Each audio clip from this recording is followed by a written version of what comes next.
it really didn't help that founder Masayoshi Son was nowhere to be found for the first time ever on that earnings call.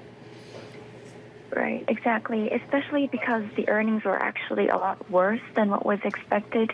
People were largely expecting a more moderate loss or maybe even a potential profit.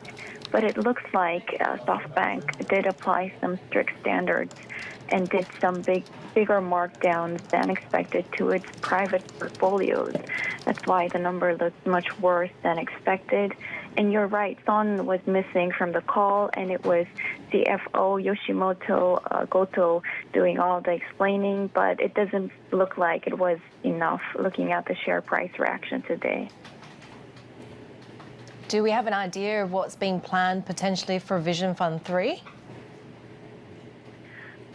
We did an interview with the Vision Fund executive, Navneet Govil, and he clarified that once they do have more firepower to spend on the current Vision Fund 2, and once that is all spent, which is about 6.5 billion US dollars, so after they spend that money, he said they could consider either expanding the size of the Vision Fund 2 or consider a potential third fund.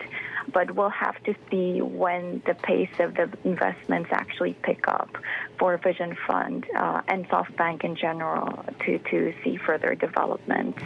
And how important will a successful IPO of ARM be here? Oh, it'd be very, very important. I think everyone is focusing a lot on how ARM does.